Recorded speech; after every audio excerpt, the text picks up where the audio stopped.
Salam à tous les frères, j'espère que vous allez bien. On se retrouve aujourd'hui pour une toute nouvelle vidéo.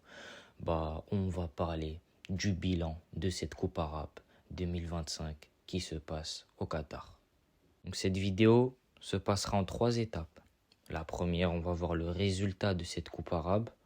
En deuxième, les choses positives et négatives. Et pour clôturer, on va donner les choses et les enseignements qu'on doit tirer pour cette compétition. Donc sans plus attendre, passons au sujet.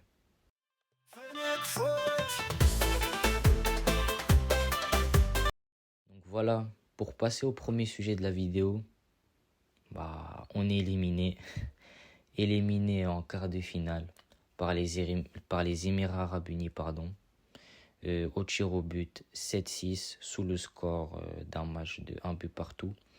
Donc voilà, sur cette compétition, on a fait 2 victoires et 2 matchs nuls parce que quand on perd au penalty, on le compte comme un match nul. Donc voilà, les 2 matchs nuls, c'était face en Soudan, premier match de la compétition 0-0 et face aux Émirats Arabes Unis, un but partout. Les 2 victoires étaient face à l'Irak, 2-0 et face au Bahreïn, 5-1. Donc voilà un bilan assez négatif. On va pas se le cacher, c'est un échec de sortir des quarts de finale parce que quand on voit les adversaires qu'on a rencontrés pour cette compétition, sur le papier, on était favori. Voilà, c'était minimum demi-finale, voire finale minimum. Donc voilà, je suis assez déçu du résultat. Mais maintenant, on va rentrer plus en détail sur les choses positives et négatives sur cette vidéo. Donc voilà, pour commencer, on va parler des choses positives. Voilà, les choses positives sont simples. Cette compétition nous a fait découvrir des joueurs très intéressants. Donc on va citer non direct. On va commencer par Abeda, voilà, qui a fait une très grande compétition. Voilà, pour moi, c'est le meilleur joueur de l'Algérie sur cette compétition. Il a été solide, il a été propre, il n'a fait aucun match décevant. Juste le dernier match en quart de finale, un peu moins bien que sur les autres matchs, mais il a été solide et vraiment c'est mon coup de cœur de cette compétition. Donc voilà, on va passer au deuxième qui est Adel Boulbina, pardon.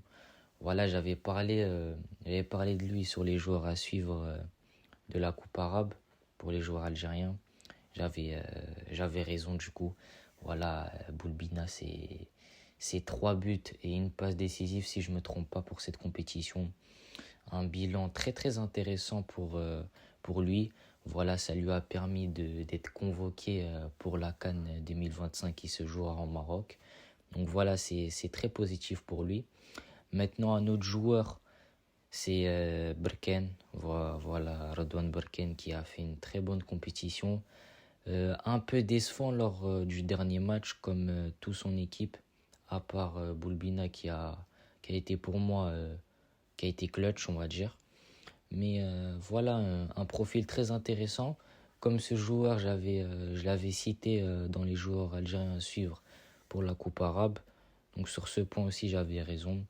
Et sinon, c'est un très bon profil. Lui aussi, cette Coupe arabe lui a permis d'être convoqué pour la CAN 2025. Voilà, donc c'est très positif pour lui. Et maintenant, le dernier, c'est Lekhel. Voilà, Victor Lekhel qui a été impressionnant sur cette compétition. Voilà, comme je le répète, décevant un peu sur le dernier match, comme toute son équipe, je répète. Mais sinon, sur les transmissions, sur ses passes, sur ses ballons récupérés, ça a été un monstre. Ça a été un joueur très très rassurant.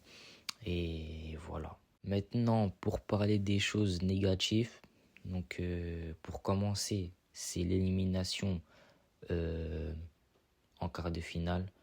Voilà pour l'équipe nationale. C'est très très décevant quand on voit la qualité du groupe, quand on voit aussi les joueurs qu'on a et la qualité du groupe. c'est très très décevant, c'est un échec. Et malheureusement, ça s'est passé. Maintenant, pour entrer plus en détail, je vais parler du coach.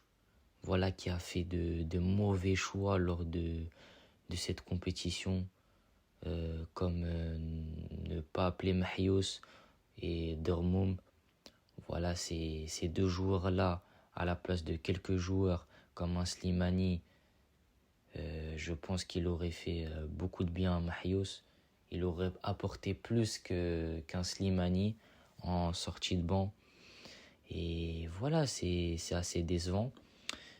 Pour parler aussi du coach, on va parler aussi de sa tactique de jeu. Voilà qui a été ignoble lors de la deuxième mi-temps du dernier match face aux Émirats Arabes Unis. J'arrive pas à comprendre comment tu gagnes 1-0, tu domines tout le match et tu mets le bus derrière sachant qu'il reste 40 minutes. Donc voilà, on a vu qu'il y avait une certaine inquiétude tactique et mentale sur le plan de jeu de Bougra. On l'a vu aussi sur le match contre le Soudan. Quand on a été juste un peu secoué physiquement, on a commencé à lâcher et on a commencé à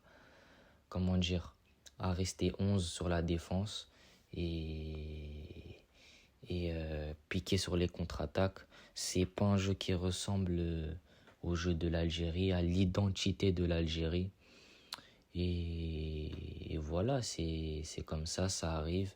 Maintenant, la démission de Majid Bougra peut faire beaucoup de bien à l'équipe nationale, comme peut faire du mal à l'équipe nationale à prime.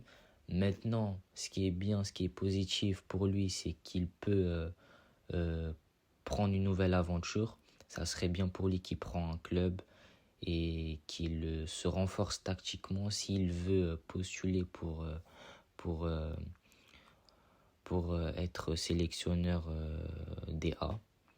Et voilà, maintenant ça a été tout pour moi, pour les choses positives et négatives. Maintenant, on va passer sur les enseignements à retenir et à tirer pour cette compétition. Donc pour les enseignements à tirer sur cette compétition, ils sont simples. Voilà que Bougra pour commencer, Bougra n'a pas encore le niveau pour entraîner l'équipe A. Il lui manque encore, comme j'ai dit, des enseignements tactiques. Ensuite, on a vu une différence de niveau entre l'équipe A' et l'équipe A. Donc voilà, on prend l'exemple d'un joueur comme Yacine Benzia qui en équipe A ne performe pas trop que ça, mais quand il vient en équipe A', il est le maître du jeu et on voit qu'il y a une grosse différence.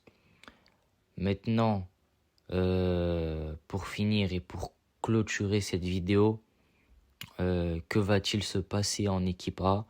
Va-t-il avoir un échec ou loin de là un succès?